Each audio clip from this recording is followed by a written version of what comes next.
Hello বন্ধুরা, আবার একটি নতুন ভিডিও নিয়ে এসেছি তোমাদের জন্য। এই ভিডিওটিতে আমি খনিজ তেল উদ্যোগ বিষয়ে আলোচনা করব। সদস্যদের ক্লাস 12 বেঙ্গলি মিডিয়াম। চলো শুরু করা যাক। খনিজ তেল উদ্যোগ আসামের অর্থনীতিতে খনিজ তেল শিল্পে বিশেষ ভূমিকা লক্ষ্য করা যায়। 1826 সালে উচ্চ আসামে কর্মরত সামরিক আধিকারিক ক্যাপ্টেন উইলকস অন্যান্যরা শিবসাগর জেলার দক্ষিণ পশ্চিমে খনিজ তেল ও কয়লা ক্ষেত্র প্রত্যক্ষ করেন। কোম্পানির শাসনকালে এই রাজ্য তেল উদ্যোগের সূচনা হয়। আহরণ করা খনিজ তেল শোধন করবার উদ্দেশ্যে বর্তমান আসামের ডিব্রুগড়, নুনমাটি, বঙ্গাইগাঁও, নুমলীগড়ে 4টি শোধনাগার অবস্থিত আছে। এটা মনে রাখবে। এই একমাত্র ডিব্রুগড় শোধনাগারটি স্বাধীনতার পূর্বে স্থাপন করা হয়। এটি এশিয়ার প্রথম তেল শোধনাগার। আমরা আসামের প্রথম তেল শোধনাগার হলো ডিগবয় শোধনাগারটি।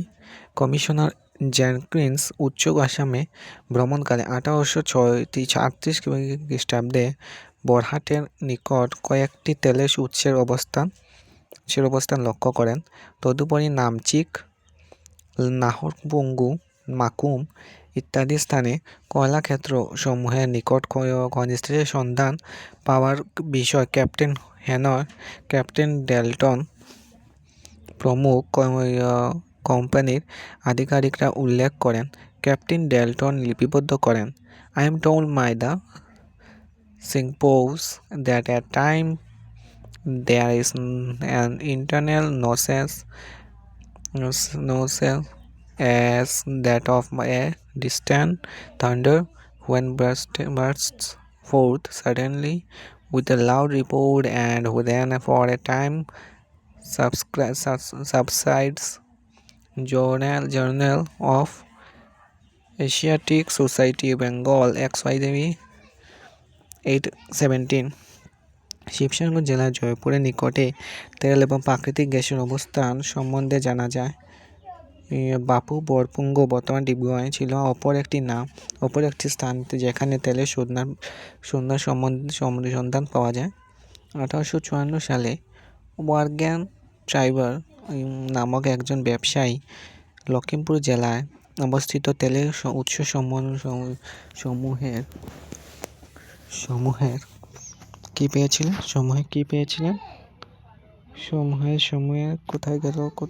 সমূহের লিজ দাবি করে বঙ্গদেশের ব্রিটিশ শাসকের নিকট আবেদন করেন।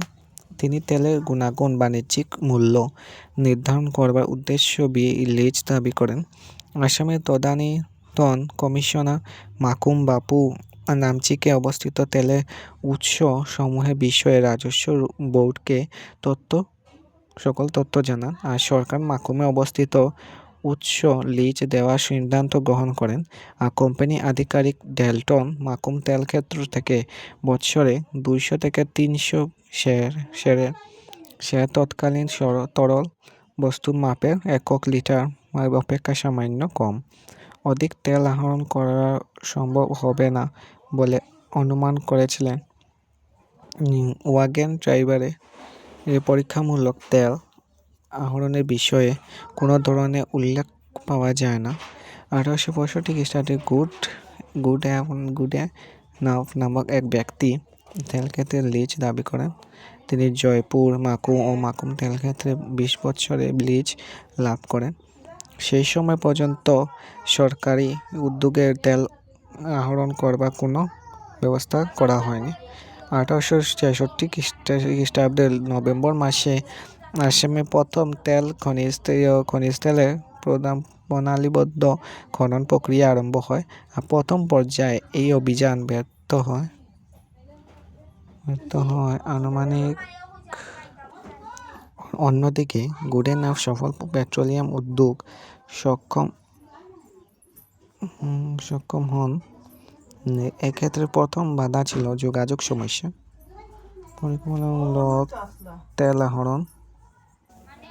পরীক্ষামূলক তেল আহরণ কার্য পরিচালনা করবার পর একটি বিষয় স্পষ্টভাবে বোঝা যায় যে মাকুমের তেল ক্ষেত্র থেকে পর্যাপ্ত পরিমাণ তেল আহরণ করা সম্ভব হবে, কিন্তু উপযুক্ত যোগাযোগ ব্যবস্থার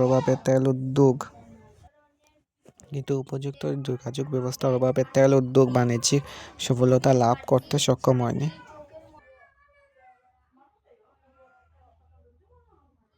তোমরা দেখে নাও, আমি এখন আর পড়বো না, আমি এসে এড়িয়ে দিচ্ছি 1 মিনিটের জন্য, তোমরা পড়ে নাও।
সো এটি দেখে নাও, তারপর ভিডিওটি শেষ। সো আজকের জন্য এটুকুই, বাই।